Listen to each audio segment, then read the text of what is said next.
Bismillah, alhamdulillah, wassalatu wassalamu ala rasulillah. Patepang deui dinten ieu dinten Sabtu kaping 7 Maret 2026. Masih dina surat Al-Anbiya ayat 16 na. A'udzu billahi minasyaitonir rajim. Bismillahirrahmanirrahim. Wa ma khalaqna jeung teu pati-pati nyiptakeun kami as-samaa kana langit wal ardo jeung kana bumi. Jadi Allah teh nyiptakeun langit jeung bumi teh henteu sia-sia eta sadayana oge cipta Allah teh maksud anu utami. Wa ma bainahuma jeung di antara kaduana nyaeta langit jeung bumi laibina eta teh teu diciptakeun teh main-main. Jadi bukan main-main diciptakeun ku Allah teh eta teh maksud tujuan anu utami. Jadi wa ma khalaqta hadza batila teu aya anu ku Allah diciptakeun teh sia-sia.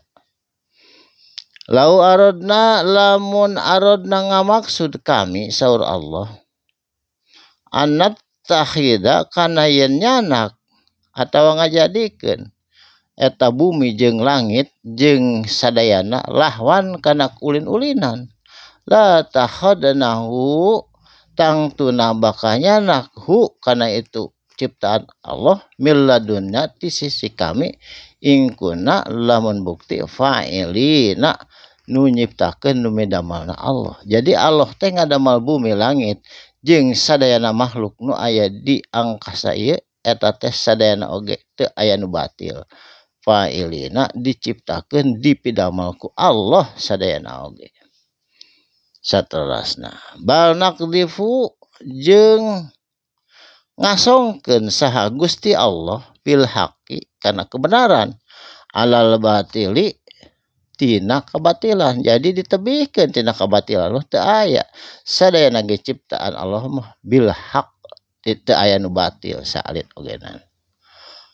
Fayadmaghu jeung mangka bakal dihancurkeun hu itu kabatilan.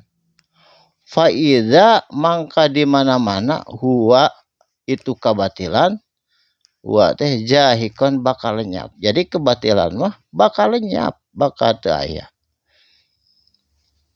Eta janji Allah kebatilan pasti lenyap. Walakum eta jeung eta tetep pikeun anjeun kabeh. Wailu cilaka gede, cilaka besar mimma tasipun tina naon anu disifatkeun ku anjeun. Nyaeta disifatkeun kieu Allah teh cenah aya 3, Allah teh aya Rohul Kudus, aya Bunda Maryam, aya Isa, Allah teh aya 3. Eta nu nganyipatkeun kitu teh wailu cilaka dunya cilaka akhirat. Eta teh musyrik teu kenging kitu. Allah mah Maha Esa, lam yalid walam yulad. Sareng Kangjeng Rasul oge eta teh kebenaran ti Allah sanes ngarang, sanes tukang sihir, sanes tukang sair. Eta teh kebenaran ti Allah nu dilungsurkeun ka malaikat kalangkungan malaikat Jibril ka Kangjeng Rasul sallallahu alaihi wasallam. Saterasna walahu jeung eta tetep kagungan Allah hungkul. Mau bisa mawati naon makhluk saha bae nu aya makhluk bisa mawati nu aya di pirang-pirang langit wal ardi jeung di muka bumi jeung di lebat bumi sadayana ge eta teh makhluk Allah kagungan Allah Subhanahu wa taala. Waman indahu jeung saha atawa para malaikat indahu di sisi hu Allah. Jadi para malaikat di sisi Allah la yastakbiruna henteu takabur malaikat. Teu sombong malaikat. Henteu takabur. Sabab malaikat mah eta mah khusus tawadu ibadah ka Gusti Allah. An ibadatihi kana ibadahna ka Allah. Malaikat mah henteu liren-liren anjeunna ibadah ka Allah Subhanahu wa taala. Janten malaikat mah wala yastahsiruna henteu gaduh rasa capek, henteu gaduh letih jeung sajabana teu lilen-liren ibadah ka Gusti Allah. Anu nyabut nyawa, anu sujud sadayana oge diparentahkeun ku Allah Nahan teu kunyalira da Allah ge kawasa upami kunyalira ngan berbagi tugas sareng para malaikat.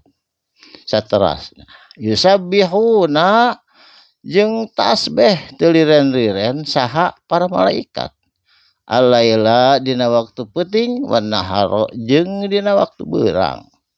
Layap turuna jeung henteu liren-liren para malaikat maca tasbih ibadah sesuai perintah Allah ka Gusti Allah nyaeta Allah Subhanahu wa taala. Barakallahu li wa lakum mugi aya manfaatna dina dinten Sabtu. Insyaallah patepang deui dina dinten Senen kalayan dina kaayaan sehat oge aya dina barokah sadayana.